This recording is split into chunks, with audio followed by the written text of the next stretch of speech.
Hi hello ನಮಸ್ಕಾರ ಸ್ನೇಹಿತರೆ.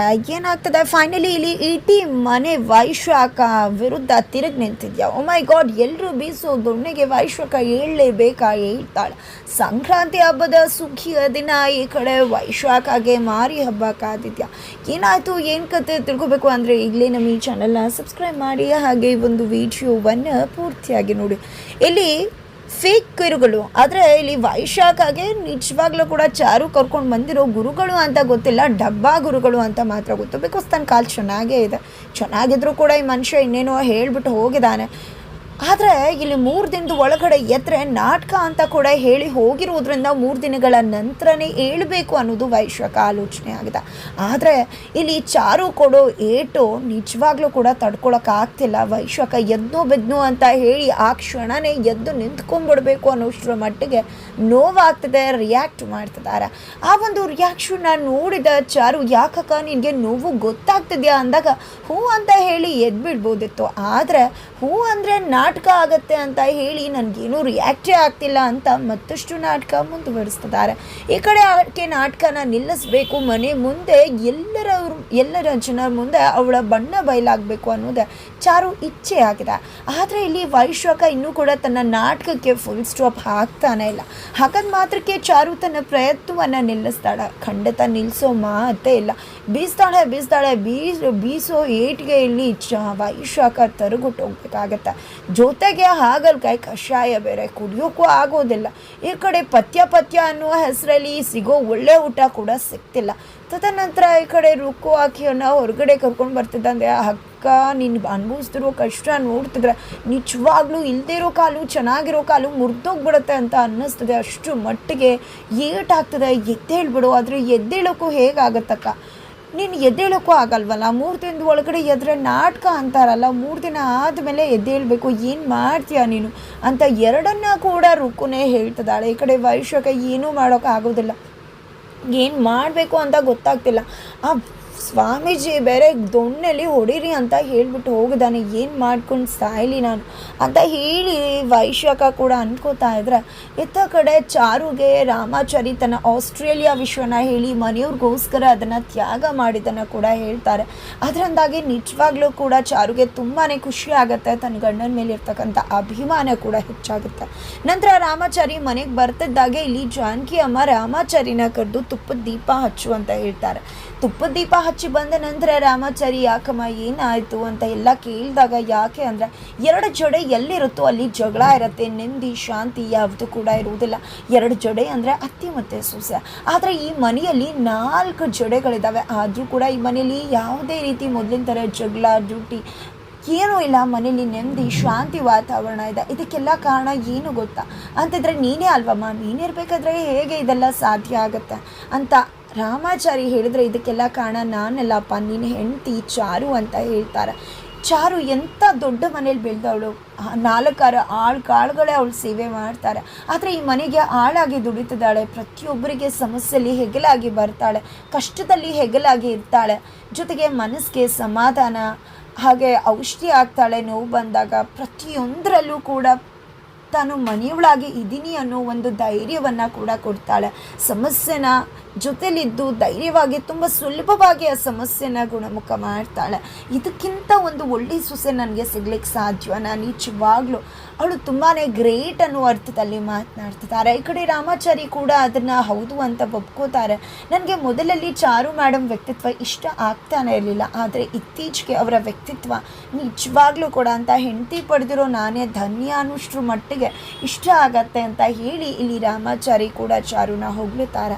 ತದನಂತರ ಈ ನಡುವೆ ಮಾತುಕತೆ ಆಗುವ ಸಮಯದಲ್ಲಿ ರಾಮಾಚಾರಿ ಹತ್ತಿರ್ತಕ್ಕಂಥ ತುಪ್ಪದ ದೀಪ ಆರಿ ಹೋಗುತ್ತೆ. ಆರಿ ಹೋಗ್ತಿದ್ದಾಗೆ, ಏನಪ್ಪ ಇದು, ಯಾವ ಅಪಶಕುನ ಇದು, ಈ ರೀತಿ ಆರು ಹೋಯ್ತಲ್ಲ ಅಂತ ಜಾನಕಿ ಅಮ್ಮ ಹೆದರಿದ್ದಾರೆ. ಆ ರೀತಿ ಯಾಕಮ್ಮ ಹೆದರ್ಕೊತಿದ್ದೀರಾ? ಗಾಳಿ ಬಂದಿರುತ್ತೆ, ಹಾಗಾಗಿ ಹಾರಿರುತ್ತೆ ಅಷ್ಟೇ, ಅದಕ್ಕೆಲ್ಲ ಹೆದರ್ಕೊಳ್ಳೋ ಅವಶ್ಯಕತೆ ಇಲ್ಲ ಅಂತ ಹೇಳಿ ರಾಮಾಚಾರಿ ಅಮ್ಮನಿಗೆ ಧೈರ್ಯ ತುಂಬೋ ಕೆಲಸ ಮಾಡ್ತಾರೆ. ತದನಂತರ ಆ ಕಡೆ ವೈಶ್ವಾಕ ರುಕ್ಕು ಜೊತೆ ನನಗೆ ಸಖತ್ ಪ್ಲಾನ್ ಸಿಕ್ಕಿದೆ. ಈ ಒಂದು ಬಟ್ಟೆ ನೋಡು, ಈ ಬಟ್ಟೆನ ನಾನು ಕಾಲಿಗೆ ಕಟ್ಕೋತೀನಿ. ಆ ಚಾರು ಬಂದು ಈ ಕಾಲಿಗೆ ತಾನೇ ಹೊಡಿತಾಳೆ. ಹೇಳ್ತಾಳೆ, ಎಷ್ಟೇ ಹೊಡೆದ್ರು ನಾನು ಈ ಬಟ್ಟೆನ ಕಟ್ಕೊಂಡ್ರೆ ಆ ಬಟ್ಟೆ ಮೇಲೆ ಪೆಟ್ಟು ಬೀಳುತ್ತೆ ಹೊರತು ಕಾಲಿನ ಮೇಲಲ್ಲ. ಅವಳು ಏನೇ ಮಾಡಿದ್ರು ನನಗೆ ಪೆಟ್ಟು ಆಗೋದೇ ಇಲ್ಲ. ಅವಳು ಕೈ ಹೊಡೆದು ಬಿದ್ದೋಗ್ಬೇಕೇ ಹೊರತು ನನ್ನ ಕಾಲು ಆರಾಮಾಗೇ ಇರುತ್ತೆ ಅಂತ ಹೇಳಿದಾಗ, ಸೂಪರ್ಬಕ್ಕ, ನೀವು ಖಂಡಿತವಾಗ್ಲೂ ಮಾರ್ವಲಸ್ ಅಂತ ಹೇಳ್ತಿದ್ದಾಳೆ ರುಕ್ಕು. ನೀನು ಹೋಗ್ಬಿಟ್ಟು ಹಾಗಲಕಾಯಿ ಜ್ಯೂಸನ್ನ ಕೂಡ ಬದಲಾಯಿಸ್ಬಿಡು, ಪುದೀನ ಜ್ಯೂಸ್ ಏನಾದರೂ ಮಾಡು, ಅದನ್ನು ಕುಡ್ಕೋಬಹುದು, ಬಟ್ ಅದು ಗ್ರೀನ್ ಆಗಿರುತ್ತೆ, ಅವಳಿಗೆ ಅನುಮಾನ ಬರುವುದಿಲ್ಲ, ಗೊತ್ತಾಗೋದಿಲ್ಲ ಅಂತ ಹೇಳ್ತಾರೆ. ಸರಿ ಅಂತ ರುಕ್ಕು ಆ ಕಡೆ ಹೋಗ್ತಾಳೆ. ಅದರ ನಡುವೆ ಚಾರು ಬರ್ತಾಳೆ. ಚಾರು ಬಂದಿದ್ದೆ ವೈಶ್ವಾಕನೇ ಗಮನಿಸ್ತಿದ್ದಾರೆ. ಈ ಕಡೆ ವೈಶ್ವಾಕ ಕಾಲಿಗೆ ಬಟ್ಟೆ ಕಟ್ಕೊತಿದ್ದಾರೆ. ಏನೇ ಮಾಡ್ಕೋತೀಯ ಚಾರು, ನಿನ್ನಿಂದ ಏನೂ ಮಾಡ್ಕೊಳಕ್ಕಾಗೋದಿಲ್ಲ, ಹೇಗೆ ಹೊಡಿತೀಯ ಹೊಡಿ, ಇನ್ನೆದ್ರೆ ತಾನೇ ಅಂತ ಹೇಳಿ ಅದನ್ನು ಕೇಳಿಸ್ಕೊಂಡಿದ್ದೆ ಗೊತ್ತಾಗ್ಬಿಡುತ್ತೆ.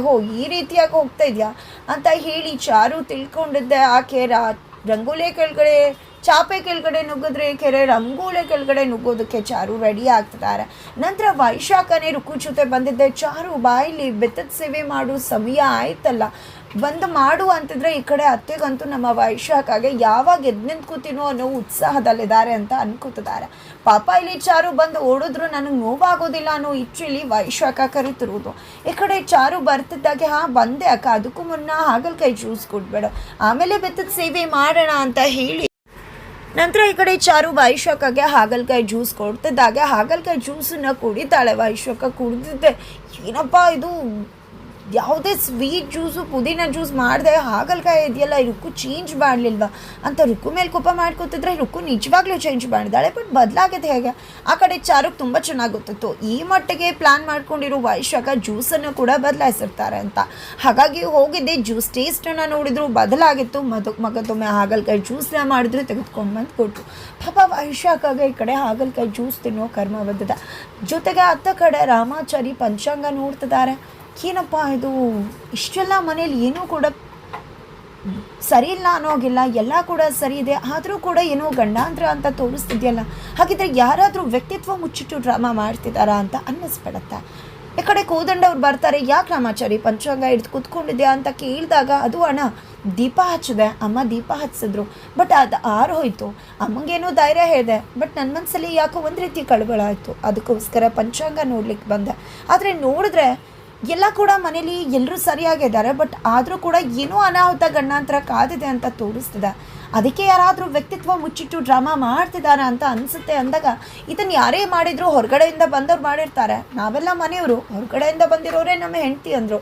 ಅದರಲ್ಲೂ ನನ್ನ ಹೆಂಡತಿ ವೈಶಾಖ ಅಂತೂ ತುಂಬ ಅಂದರೆ ತುಂಬ ಒಳ್ಳೆಯವಳು, ಅವಳಂತೂ ಡ್ರಾಮಾ ಮಾಡ್ತಾನೇ ಇಲ್ಲ. ಯಾವತ್ತೂ ಕೂಡ ಒಳ್ಳೆಯದ್ರ ಮುಂದೆ ಕೆಟ್ಟದ್ದು ಸರಿಸಿ ಬರೋಕ್ಕಾಗೋದಿಲ್ಲ. ನನ್ನ ಹೆಂಡತಿ ಒಳ್ಳೆಯವಳಾಗಿ ಮನೆಗೆ ಬಂದಿದ್ದಾಳೆ. ಇನ್ನು ರುಕ್ಕು ಕೃಷ್ಣ ಇತ್ತೀಚೆಗೆ ತಾನೇ ಮದುವೆ ಆಗಿದ್ದಾನೆ. ರುಕ್ಕು ಅದನ್ನೆಲ್ಲ ಮಾಡೋದು ಅನುಮಾನ. ಇನ್ನೇನೇ ಉಳಿದಿರೋದು ನಿನ್ನ ಹೆಂಡತಿ ಚಾರು. ನೀನೇನೇ ಇದ್ರೂ ನಿನ್ನ ಹೆಂಡತಿ ಬಗ್ಗೆ ವಿಚಾರ ಮಾಡಬೇಕು ಅಷ್ಟೇ ಅಂತ ಹೇಳಿ ಅವ್ರ ಹೆಂಡತಿ ಮೇಲೆ ಹೊರಿಸಿ ಹೋಗ್ಬಿಡ್ತಾರೆ ಕೋದಂಡವರು. ಈ ಕಡೆ ವೈಶ್ವಕ ಕತೆ, ಏನೋ ಜ್ಯೂಸ್ ಆಯಿತು ಕುಡ್ಕೊಂಬಿಡೋಣ, ಇನ್ನು ಬಾ ಹೊಡೆದ ಮೇಲೆ ತೋರಿಸ್ತೀನಿ ನಿನಗೆ ಅಂತ ವೈಶಾಖ ಅನ್ಕೋತಾ ಇದ್ರೆ, ಈ ಕಡೆ ಚಾರು ಕಾಲ್ಗಳಿಗೆ ಹೊಡೆಯೋದಿಲ್ಲ, ಬದಲಾಗಿ ಮೈ ಕೈಗೆ ಹೊಡೆಯೋಕೆ ಶುರು ಮಾಡ್ತಾರೆ. ಇದರಿಂದ ವೈಶಾಖ ತಬ್ಬಿಬ್ಬಾಗ್ತಾರೆ. ಕಾಲ್ಗಲ್ವಾ ಹೊಡಿಬೇಕು ಅಂದಾಗ ಕಾಲ್ಗೆ ಹೊಡಿಬೇಕು ಅಂತಿಲ್ಲ ಅಕ್ಕ, ಮೈ ಕೈಗೂ ಹೊಡಿಬೋದು ಅಂತ ಹೇಳಿ ಅಲ್ಲಿಗೆ ಹೊಡೆಯೋಕೆ ಶುರು ಮಾಡ್ತಿದ್ದಾಗೆ ಮೈ ಕೈಯಲ್ಲೆಲ್ಲ ಬರೆ ಶುರು ಆಗುತ್ತೆ. ಫೈನಲಿ ಸಂಕ್ರಾಂತಿ ಹಬ್ಬದ ಸಂಭ್ರಮ, ಇಡೀ ಮನೆ ಸಂಕ್ರಾಂತಿ ಹಬ್ಬದ ಸಂಭ್ರಮದಲ್ಲಿದ್ದರೆ ಮುರಾರಿ ಜೊತೆ ಸೇರ್ಕೊಂಡಿದ್ದೆ ಚಾರು ಇವತ್ತು ವೈಶ್ವಾಖ ಮುಖವಾಡನ ಕಳಿಸಲೇಬೇಕು ಅಂತ ಅಂದ್ಕೊಂಡಿದ್ದಾರೆ. ಹಾಗಾಗಿ ಮಸ್ತ್ ಪ್ಲ್ಯಾನನ್ನು ಕೂಡ ಮಾಡ್ಕೊಂಡಿದ್ದಾರೆ.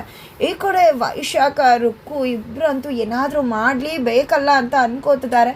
ಈ ಕಡೆ ಪೂಜೆ ಎಲ್ಲವೂ ಕೂಡ ನಡೆಯುತ್ತೆ. ತದನಂತರ ದೀಕ್ಷೆ ಕೊಟ್ಟು ಬೇರೆಯವ್ರ ಕೈಲೂ ಓಡಿಸ್ಬಹುದು ಆಗಿದೆ. ಹಾಗಾಗಿ ಇವತ್ತು ಅಕ್ಕಂಗೆ ಹುಷಾರಾಗಬೇಕು ಅಂದರೆ ಮನೆಯವರೆಲ್ಲ ಹೊಡೆದ್ರೆ ಖಂಡಿತ ಅಕ್ಕನ ಕಾಲು ಸರಿ ಹೋಗುತ್ತೆ ಅನ್ನೋ ರೀತಿಲಿ ಇಲ್ಲಿ ವೈಶಾಖನ ಚೇರ್ ಮೇಲೆ ಕೂಡಿಸಿ ರಾಮಾಚಾರಿಯಿಂದ ಹಿಡಿದು ಅವರ ಗಂಡನ ತನಕ ಎಲ್ಲರೂ ದೀಕ್ಷೆ ತಗೊಂಡು 1 by 1 ಚಾಟಿ ಬೆತ್ತದ ರುಚಿಯನ್ನು ತೋರಿಸ್ತಿದ್ದಾರೆ ವೈಶಾಖಗೆ. ಇವತ್ತು ಯಾವುದೇ ಕಾರಣಕ್ಕೂ ವೈಶಾಖ ಎದ್ದೇಳದೆ ಇರೋ ಮಾತೆ ಅಲ್ಲ, ಅವಳು ಎದ್ದೇಳಲೇಬೇಕು ಅಂತ ಹೇಳಿ ಇಲ್ಲಿ ಚಾರು ಶತಾಯಗತಾಯ ಪ್ರಯತ್ನಕ್ಕೆ ಸಿದ್ಧವಾಗಿಬಿಟ್ಟಿದ್ದಾರೆ. ಪ್ರಯತ್ನ ಕೂಡ ಫಲಿಸೋದ್ರಲ್ಲಿದೆ. ಹಾಗಾದರೆ ಇಲ್ಲಿ ವೈಶ್ವಾಖ ಇಡೀ ಮನೆ ಮಂದಿ ಏಟನ್ನು ಸಹಿಸ್ಕೊಳ್ಳೋಕ್ಕಾಗದೆ ಖಂಡಿತವಾಗ್ಲೂ ಇವತ್ತು ಎದ್ದೇಳೆ ಬಿಡ್ತಾರೆ ಅಂತ ಹೇಳ್ಬೋದು. ಅದು ಎದ್ದೇಳೆ ಬಿಡ್ತಾರೆ, ಅದ್ರ ಮುಖಾಂತರ ವೈಶಾಖ, ಅದ್ರ ಜೊತೆಗೆ ರುಕ್ಕು ಇಬ್ಬರ ಬಂಡವಾಳ ಕೂಡ. ಬಟ್ ಆ ಬೈಲಾಗತ್ತ ಅನ್ನೋದನ್ನು ತಿಳ್ಕೊಬೇಕು ಅಂದರೆ ಮುಂದೆ ನಾವು ವೀಚ್ ಮಾಡಬೇಕಾಗುತ್ತೆ.